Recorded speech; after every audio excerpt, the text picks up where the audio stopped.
Hi, we wanted to thank you so much for checking out our content. This is just a quick little note here at the beginning that with Bradley moving and with some summer plans, we are going to take a little bit of a break from our regular schedule of interview and follow-up episode.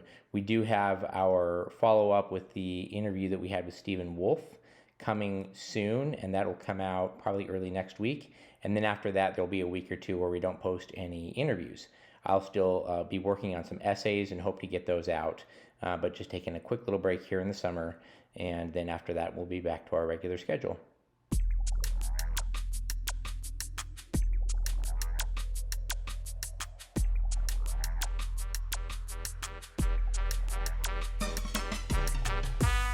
Hello and welcome to Rebuild.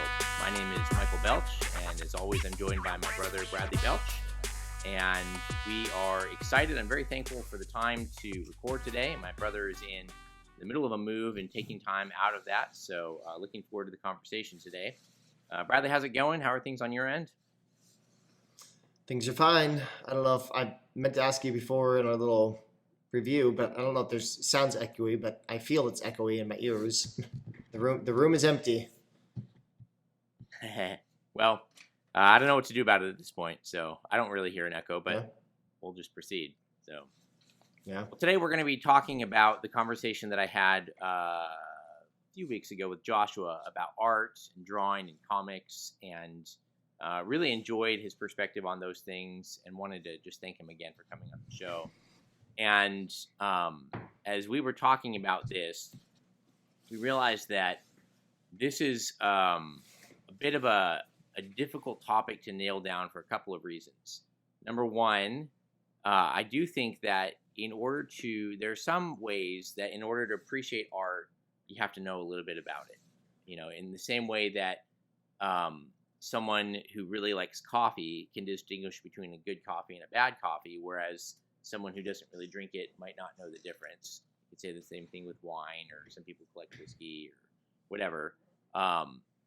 There is a certain amount of knowledge that has to happen with art to be able to compare and contrast it.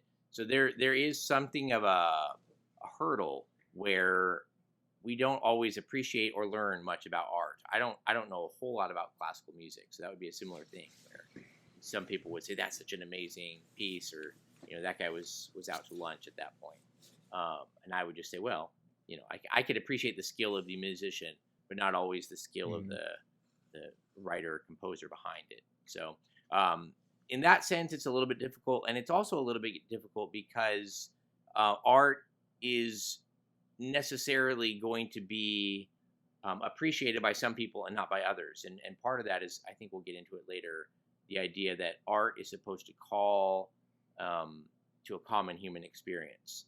And some people just won't have a similar experience or perspective with what they're seeing or reading even. So it is a bit of a difficult topic, and we just want to be upfront with that and just say we're certainly not experts on this. A lot of the things that Joshua said challenged and encouraged us, and we're excited to explore them. But we're exploring in this episode more than coming to conclusions. So we hope that you will join the conversation. If you are an artist or if you've thought a lot about this, please comment if you're watching on YouTube, or send us a message. We would love to hear your perspective on this, because we do want to rebuild society in a way that honors God, and we want to help people think about how can we produce art that both benefits the people around us and that honors God and reflects true beauty and reality. Not in kind of a cheesy, always sunny way, but just the reality of suffering and pain and of hope and of redemption. So, Bradley, let's go ahead and dive into this. Something that you said in the intro, and we want to start a little more general before we get into the art-specific ideas, was how Joshua mentioned several times the idea of improvement and looking back at what he had done a year or two before and thinking that, he had progressed so much and almost embarrassed by what he had done before. But then, knowing that he, a year or two from now, would look back on what he's doing now, which was what was his highest quality work, and probably think the same thing. So Any comments, Bradley, or spin-offs from that idea of continually progressing, developing, working hard to improve our skills? It's something we all can, and if not can, should relate to.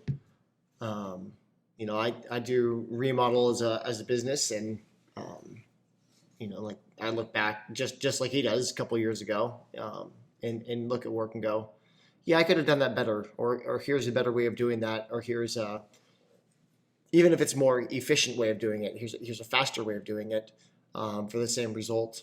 I don't care what industry you work in, that's going to be the case. You're going to recognize patterns better. You're going to recognize all kinds of stuff, and I think that's good to acknowledge as you go. I think it's valuable to say, God is bringing me through this process, through the skills, to a place where I have a better understanding of it, and then with that, taking on, like, not being satisfied to stay there. I think all people, but specifically Christians, should be called to the next best version that they can do, of work, of their hobby, of whatever it is. There is contentment that we can have in Christ, but I don't think contentment means a lack of motivation or lack of desire to be better. Not to be perfect. I think there is distinguishing factors there. The idea of perfectionism. In fact, Just Thinking podcast had a really good episode recently about perfectionism and the folly of it. But yeah, I think it's extremely encouraging to look back and say, yeah, I've improved from that point. It's an interesting thing because it almost seems to be built into what it means to be human, is to learn and to improve. And I think even, before the fall, I think Adam and Eve were created to learn, to develop things, to understand creation in order to exercise dominion over it. And certainly when we see our spiritual lives, we are always in the process of being sanctified, to be more and more like Christ. And we're learning more and more about God. And one of the things that we talked about with heaven is that heaven is going to be a similar process of continuing to know more and more about God and the world that he made there. What's interesting to me about this is that God himself does not change. Jesus Christ is the same yesterday, today, and forever. And there are other verses, James 1, where it says, he's the Father of lights, in whom there is no variation or shadow due to change. And it's interesting to me that so much of what's expected of us and built into us, we're especially kids, when they're babies, they absorb, I think, 2 million data points a day when they're babies. Just synapses, and I heard that, and my toe moved. Why did my toe move? And they're obviously not processing on a conscious level. But we literally are designed and created to change and develop and grow. And to say that is a part of what God expects us to do as Christians in skill or in art or in ability is almost like, well, no, duh. And yet sometimes we have to say it because we kind of get, bored in the world that we live in, or we get apathetic or we get lazy. And so I appreciated very much his challenge to develop, and his own personal discipline to continue to develop as an artist, to identify weaknesses and to intentionally work on them.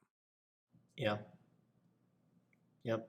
I think there's a humility in it, when you acknowledge that you don't do things perfectly. And it's something I feel like in our day and age, people are really uncomfortable showing that vulnerability. Like, it's all about, like, this is whatever it is that I'm putting forward is the best version that anyone can do, and that's just simply not true. It's like, no. Mm-hmm. And I think I've found in my field, remodel again, that there's a grace that people extend to you when you acknowledge, hey, I've done this a couple of times before, and I'm willing to do it again for you. And there's a certain like appreciation that they have of going, I'm allowing you, I don't know, to improve your skill here. Like I'm giving you an opportunity to improve the skill. And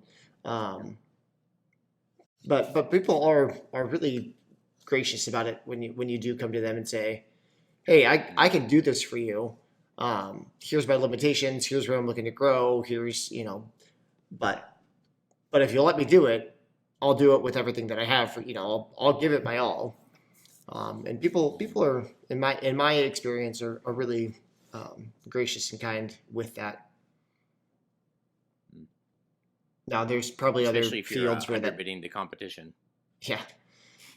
Well, I don't know if it's underbidding the competition when your work isn't.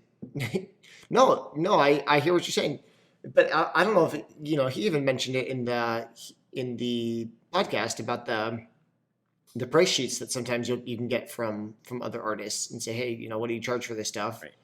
And as long he did say as long as you're not completely undercutting. But you can charge less if your product isn't as good, and that's just a way to start and launch and get the experience. Right. On the other side of this, we sometimes get the hashtag good enough, right? Which is just kind of I'm not going to put any more effort into this. And as people, I don't know, maybe this is wrong thinking, but we cannot do everything that we do in a day to the level where we would say, this is the best I can do this, right? Like you could take 20 minutes making a peanut butter and jelly sandwich for your kids by getting the peanut butter perfectly out to the edge. Sometimes I think there's discernment and wisdom in life and knowing what things need. I don't really feel like I have a God-given obligation to excel to improve my peanut butter and jelly sandwich making skills, right? So there's it's a silly example, but there are things that we need to know when to excel in and to strive for, and then things where we need to say this is good enough, and the purpose behind it is served. And I don't know, any we didn't talk about this, but any thoughts, thinking as someone who has developed skills in remodeling, like even in remodeling, do you intentionally improve in skills, or do you improve in the skills that you find that you're just doing most repetitively over and over? I think early on, I've got two thoughts here, one specifically to your question and then one kind of a spinoff. Early on for me, it was like, I'll try anything. And there was a certain hubris or maybe pride, or just curiosity. I don't know, maybe all of those thrown into one. And it was something to do, so I did it, or I tried to do it. But I think the longer I'm in the industry, the more specific I get about what I want to improve on and what I don't want to improve on. So like take drywall for an example. I'm better than most people at drywalling. But I don't need to get to the proficiency level of drywalling an entire house. There's people that do that proficiently and full time. What I need to do is get proficient enough to where the sections that I do, in the remodel side of things, can blend to the rest of the house. So I don't need to be able to hang a house of drywall in 3 to 5 days and be done with the project and moving on. I just need to be able to match it close enough. So there's definitely areas where you go, yeah, I don't need to, but then I don't need to be that high-ended at it. But then things like tile, the more I do tile, the more precise and detailed I want to get on it. For me now, it's not enough to just cut the tile like like you might start doing. Now I have to polish the edge of the tile that I cut, because there's small discrepancies and flakes, so that the tile that I cut doesn't look any different from any other tile, only in that it's a smaller piece. So things like that, like, those are improvements that I do try and continue to learn and improve on. But yeah, there's definitely enough is enough on some areas. And then speaking to your point of peanut butter and jelly sandwich making, good enough is good enough when it's kind of secondary to your primary function in life. Like, I mean, yes, my primary function is providing for my kids. So in that sense, not need by simply providing the sandwich, not, making it a perfect sandwich. And so even in like home DIY, stuff, if people are just doing stuff at their home, putting up shelves in a garage, for the sake of having just a little extra space, like those are the areas that, like, yeah, if I were to come in, I could probably make them look nicer. But the function of the shelf is the shelf, and is it performing that function or is it not? So those are kind of areas that we can go, yeah, this is just, I'm just trying to get a shelf up. It doesn't need to look pretty. So there's plenty of areas, but I would say that the key is what is primary. What's your primary skill, or like, do you really need to develop something that's just functional for you? I don't know. There's other hobbies like gardening, I guess, like we've talked about. That one is one that you could continue to, you don't just grow a pea plant that has a few peas and mostly is dried out and go, yeah, that was, it made peas, so that's good enough. Like, no, you go, the next time you go, all right, last year's peas, dried out too fast. How do I solve that? Last year's cucumbers, they curled on me. How do I get them to grow straight? Like, so there are hobbies that you can certainly strive to be better in. Yeah. Okay, good. I mean, a couple verses just to leave with people. And there's, 1 Corinthians 10:31, whether you eat or you drink, do all to the glory of God. But then there's in Ecclesiastes, it says, whatever your hand finds to do it with all your might. And so I think we have to know, what is glorifying to God? Is it glorifying to God to feed my children? Yes. Is it more glorifying to God to give them an artistic, craft peanut butter and jelly sandwich? Not necessarily, not on a regular day. So it wouldn't necessarily be more glorifying to God to spend 20 minutes making them a sandwich, right? So I think having discernment on, what things are going to be more honoring to God for us to put time and effort into developing, or becoming more efficient at. Yeah. So no real conclusions there, just some perspectives. So, well, to tie those two together, shelves don't really bring glory to God. Gardening is much closer to presentation of what we're doing with our time. Shelves don't bring glory to God, but having a way to care for your things, sure, so that they're not all over your house, that I think is right. And so in that sense, you just need the shelves up. They can be utilitarian. Yeah. Bradley, you claim that a lot of art is uninspiring. Go. It is. And one of the questions that I would have liked to ask Joshua is art a universal thing that people can appreciate and enjoy? And when I say art in this context, I'm talking more about the drawing, the drawn, painted art, something that's on some kind of a canvas. Is it something that can inspire, everyone, or is it kind of more of a high culture where you need to learn, similar to, reading Shakespeare? Shakespeare has things to teach everyone, but there is a certain amount of, like, you have to learn to appreciate or learn to learn Shakespeare, just because we haven't built that into the fabric of our education system as well. And it's similar with art. So I wasn't able to make that one. I was full-fledged moving. What was I had something going on that night that was not getting ready for the garage sale. Getting ready for the garage sale. That's what it was. Yep. One of the key steps of purging before a move. But how do we? So is it the? I guess what I'm driving at is it the artist's fault or is it the viewer's fault, the observer's fault?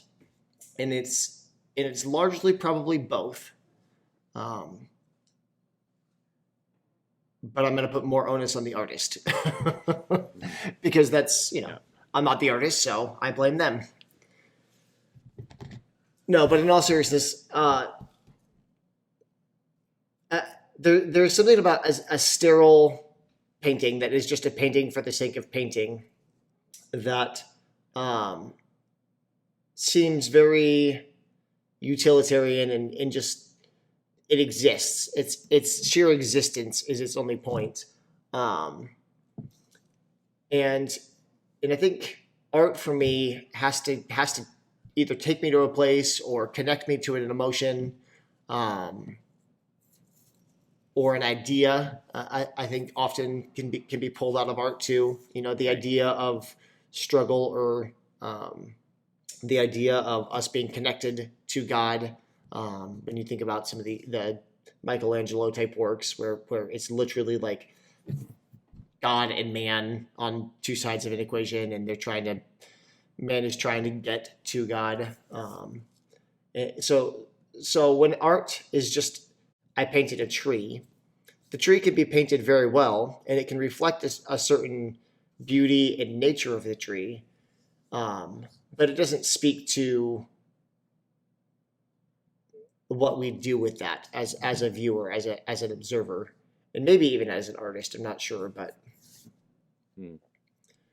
that's what I have to say about that. Yeah. Yeah, and the reason why we're talking about this is because we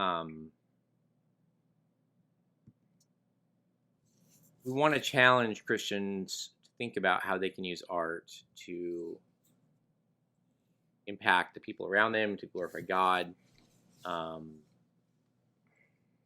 And there's a certain expectation that we ought to have of our art, that it should produce some sort of effect.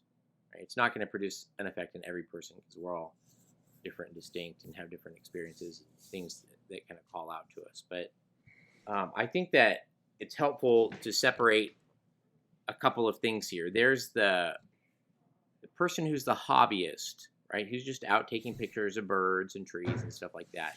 Those can be very good pictures, composed well.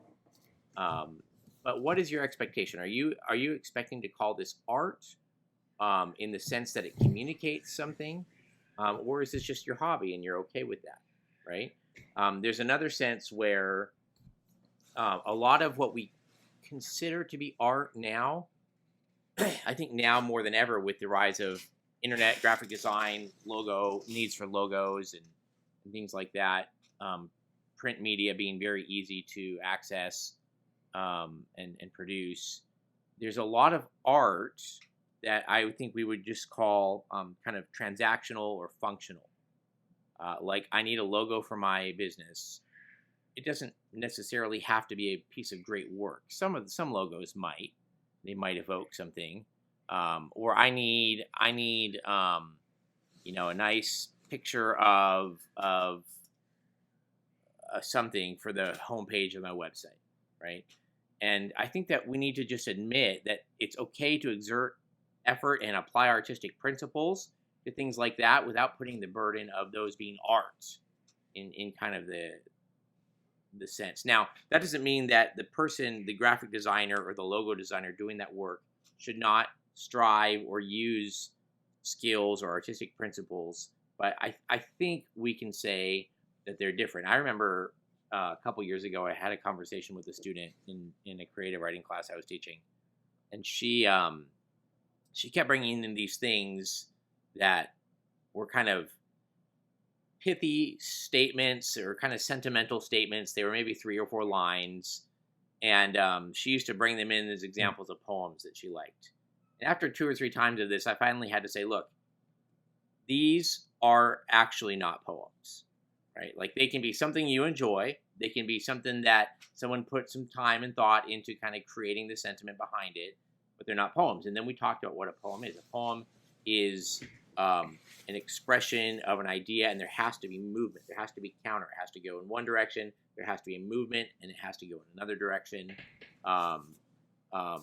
And so as we talked about what a poem is, she at first she was offended. She's like, "Well, I like these," and I kept trying to tell her it's okay to like them, but they're not a poem, right? They're not actually changing. They're not doing. They're not calling to something else. And she finally came around, and then she was able to continue to enjoy those, but also to not claim that those were poems. And for whatever it's worth to those of you listening, maybe that distinction is helpful a little bit.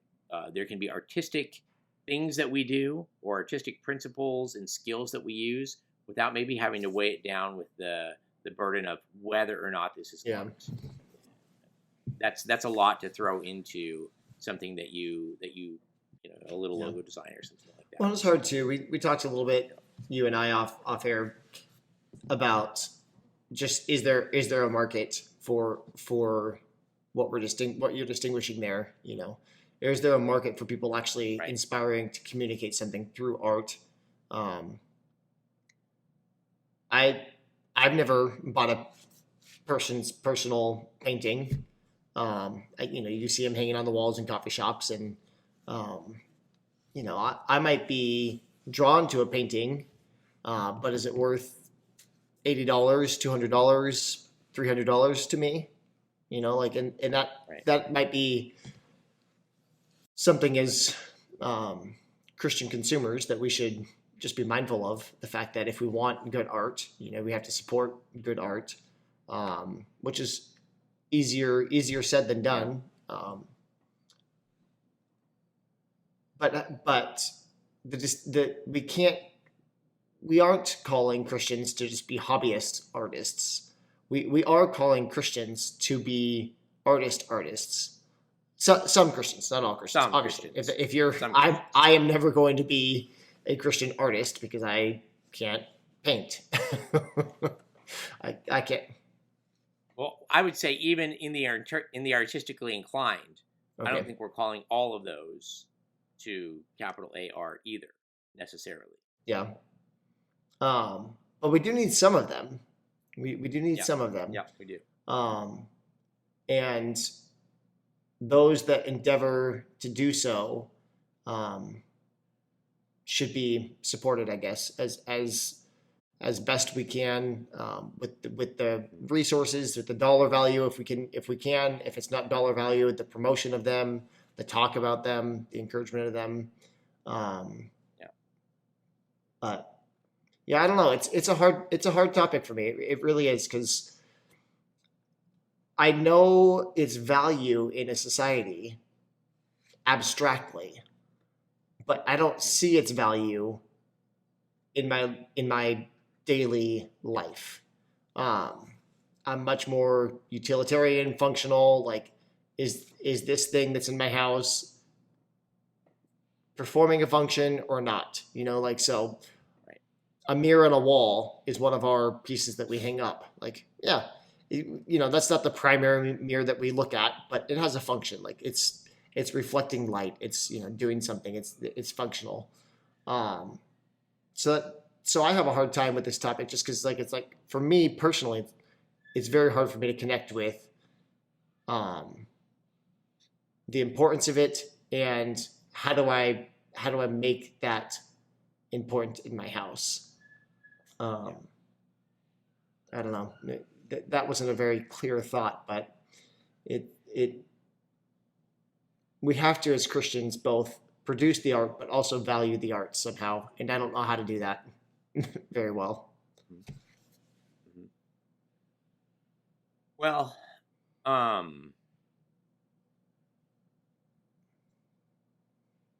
the idea that Joshua said that art can beautify, it can teach, and it can help us understand concepts and ideas. I think all of those are true. I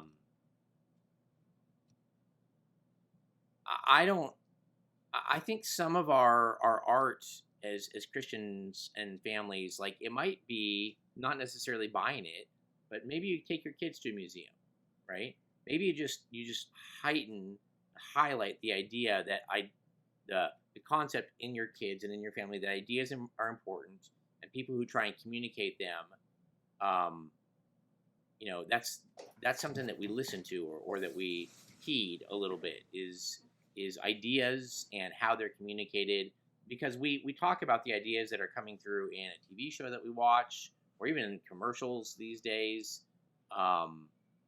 So I think the idea behind the art is the ideas and the emotions that they capture and that they communicate. In a sense, I think that this could fit in with a Christian family who's already trying to understand ideas that are presented in culture. And I don't think we have to have degrees in art to take your kids to a kids museum or something like that and just say, what emotion do you think that the artist is conveying? Or is there a story there? Even if it's one frame. You mentioned the painting by Michelangelo where God and man are almost meeting in the middle, and God's arms are outstretched and man's are limp and kind of not striving. Like, there's a story in there, even though it's one encapsulated idea. Like, what stories are in the art? And I think that's something where, maybe we're not all going to own hundreds and thousands of dollars of art in our home, but we can help our kids understand when when someone puts time into producing art, they're almost always trying to tell a story.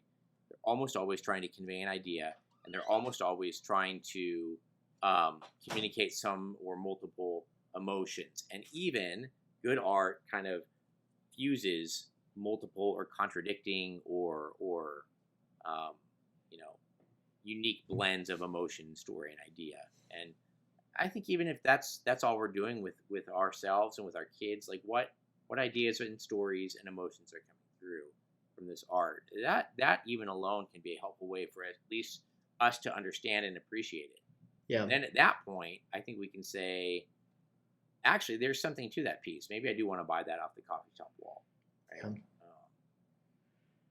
Yeah, I've got two things to say on that. Not super profound, but one of the struggles of modern art is the criticism of everything that there is. And I think it's fine for art to criticize, but I don't find that inspiring when we just simply use art as a forum to rant or complain or not propose any solution to something. I think it's fine to point out flaws in society, and I think a lot of modern artists just want to stay there and say, look at this is terrible, burn the system down, this is terrible,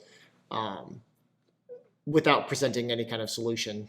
And I don't know that you can necessarily present the solution in the art piece itself, but art, like going back to the beginning, art should definitely inspire us to do more or be better, and maybe in the criticism there is some inspiration there.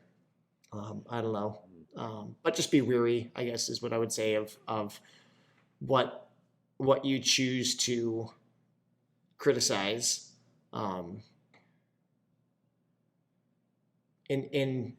maybe try and, for me, it always helps if you flip it to the positive. How can I inspire? How can I, instead of criticizing, we live, okay, so take something that I would like to criticize right now, the abortion culture that we live in, right? You could make a painting or an art piece about the grotesqueness of abortion, right? Like you could paint some abstract art or semi-abstract of like a doctor in a lab, type of thing. Or you could paint the beauty of motherhood and the value of family, the beauty of child rearing. And both of those are conveying similar messages, the importance of life, the value of life. One is just in the more aspiring, one is the more critical. I think they both have places, but I would lean to the inspiring. Now, my second point is on a long-winded response here. When you say take your kids to museums and try and get meaning out of what they're telling us, because I completely agree. I think people art is trying to convey something. Where I struggle with that is we live in a society, and man wants to be subjective. So we say, well, whatever it means to you, whatever it means to you, then that's what it means. And I really have a hard time with that, because I want, which is why the parables really get to me sometimes, and not in like a frustrated way, but it's like, I would much prefer Jesus to just say, go and do this, right? Like, this is what I mean. But even Jesus in his parables has an objective meaning. There is a meaning that he is conveying that's not just like to each his own. So in art, I would say there has to be some kind of objective truth that we're looking at. It can't just be like, oh, well, that Jackson Pollock means that life is dark to me, and you see the light in it, and it's light to you, and it's chaotic to somebody else. Like, it can't mean that. There has to be some kind of grounded commonality that we can get from it, and we can spin it different ways, I guess. I don't know. Do you have anything to say to the objectiveness versus the subjectiveness of art? I do. I mean, first of all, art is going to produce different reactions and emotions in people. Even reading the Bible, even at different times in life, right? Yeah. Like, there's one truth that the author intended for the original audience, but you could read the same passage, a year, 2 years later, and it'll strike you a little bit differently. Yeah. That doesn't change the meaning in the text. It just meant that it was more broad and deep than you realized at first reading. But secondly, we do this with students all the time. Is we try and train them to cite textual evidence. Okay, you read this story or this paragraph or whatever, what does this story tell us about the character? Let's say it's a story about a girl named Amanda. Okay, well, what kind of person is Amanda? And always, especially younger students, say things like, "Oh, she's a girl." Okay, good, she's a girl. Oh, she's happy. Okay, and then what you train them to do as a teacher is, I'm super happy, or it's super great that you think that she's happy, but can you point to me in the paragraph or in the short story what backs up your claim that she's happy, right? And sometimes they'll say she's happy, and that's not what the story is about at all. And you have to show them that's not actually in here. And then sometimes you have to underline a part. She was crying, and then they'll read that, and then you'll say, so was she happy? No. Well, how was she? She was sad. How do you know that? And you've already underlined it for them. Oh, it's because it says she was crying. So I hear what you're saying about the subjectivity. I think what we need to do is we need to be able to base our conclusions off of observations in the art, right? So it might be true that someone else would look at a modern art piece that's gray and dark and black, and they might find different pieces of evidence to make a different case for what they think or what idea is being communicated. But that's different, being able to say, actually, it's very black and white. So I think that, to me, this seems more like reality, and there is such a thing as lines and boundaries and things like that, right? That's different because they're making a case based on evidence rather than just saying, well, I think it means this. And what drives me crazy, especially about Bible study, is when people just sit around and say, well, I think it means this, and I think it means this, but then they can't make a case. Like, I'm okay with someone coming to a wrong conclusion in a Bible study if they're coming to that based on evidence and able to then have a discussion with you about your own perspective and the evidence in the text. So I think with art, like, none of us are going to spend long enough on any piece of art to be able to conclusively say we've analyzed all the pieces and all the details. And so having taken all of that into account, we know with great certainty what the piece is doing. Yeah. We're going to spend 5 or 10 minutes on it. But are we basing kind of what we think or our theory about it based on evidence is, I guess, what I would say would be the helpful way to evaluate it. No, and just to go back to Pollock's. Now, this is probably exposing my ignorance, and maybe Pollock was a genius, but there's not a whole lot of evidence in splattered paint. So, and then you get to the abstract, like sculpture, abstract sculptures. It's like, well, New York spent a bajillion amount of dollars. I don't know what the final price tag was. It was in the hundreds of millions of dollars on some abstract art that was just on the drag queen story hours. No, the staircase, the end, like just kidding. There's a staircase piece in New York that is just like a series. It starts at a base, and it kind of series of webs of staircases, and the only point of it is that you get to the top, right? They spent just like, so what is that? What is that art? They spent so much money, and they're calling this a piece of art. I forget what the name of the sculpture is. They're calling this a piece of art. But why? Like, what is it conveying? Like, what are we saying with just like some staircases that go up and down and are all connected together? I don't like this is, and to me, there's irony, sad irony in that they had to close it down. Say that again. There's a sad irony, in that they had to close the visitation of it down. Like, you can't walk on the staircases anymore because people kept going and suicide. All right, I have to cut in here just for a second. The internet on my brother's side went down, and we were almost done with our interview anyway. So rather than try and problem solve it, I just decided that I would bring this episode to a conclusion on my own without him. So he was just talking about this piece of art in New York that basically led people to commit suicide, and they had to close it down. And what is it that we are trying to do with our art? Are we only trying to point out the absurdity, the nihilistic perspective on life? Life can seem that way to people without Christ. And it's important for us to remember that a lot of art is actually only reflecting the belief and the worldview that the artist has. However, as Christians, the last thing I wanted to say in response to Bradley's idea that a lot of art is uninspiring is simply this. As someone who writes I believe that art is produced when the artist cares deeply about the subject and the people, the world that we live in. And one of the greatest hindrances in my own artistic expression has been I'm trying to produce skillful things, but not artistic things. And artistic things arise when we care, when we almost enter into the emotion of the story that we're writing, or the poem that we're writing, or the drawing that we're doing, or the painting that we're painting. We have to care about the characters, or about the subject that's being painted, or about the ideas in there greatly.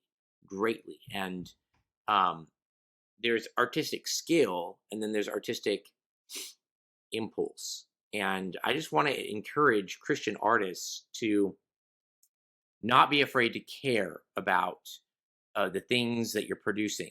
I think sometimes we get the sense that, again, we ought not care about the world or the things of the world. And when in 1 John it says, do not love the world nor the things of the world, that doesn't mean don't love the created order. It means don't love the patterns and beliefs and false worldviews of the world. We are to care greatly about people, about struggle, about the pain that we go through in life and the brokenness that we have. But we're also to care deeply about the fact that there's a hope and a message. And I loved what Joshua said, where he's trying to draw the shadows so that people see the sun. That sort of art is only produced when a Christian artist is willing to care about the shadows and the sun. It's not, we can't focus on one or the other. So we have to care deeply, and we can't just point out the shadows so that people see a thunderstorm. We point out the shadows to point out there is a sunlight behind that. And, if I could say one thing about some Christian art that I've seen in movies and even writing, it really boils down to this idea of, does the artist care deeply and greatly about the things that God has created? Do we care that the created order has been broken by sin, by the fall? Do we grieve that? but do we care greatly that God has extended his grace and his gospel into the world? Do we care that he has set up the world in certain ways? And are we grieved when they're broken? And we've got to care about people. We've got to care about situations. We've got to care about beauty. Christian artists have to care. And I would say that oftentimes the process of producing good art is somewhat painful. We have to break a little bit as we're drawing it, or as we're painting it, or as we're writing it. So, bring this discussion to a close. Wanted to say thank you again to Joshua. And again, if you are listening to this, if you're a Christian artist and you even want to inform us, help shape our perspective on this, we would love to discuss, message, or even talk with you in person. And for the rest of you, we hope that this is a challenging and encouraging note about just appreciating beauty and value, being honest about the world, but also being honest about God's plan of redemption. And we hope that you will go out into your field, whether or not it's artistic, and that you will excel with the gifts that God has given you, that you will improve, that you will be like the parable of the talents, where you will not hide your talent in the ground, but rather that you will use them to benefit the people around you and to glorify God. So for now, that's going to do it for this episode. Thanks so much for tuning in. We'll catch you next time.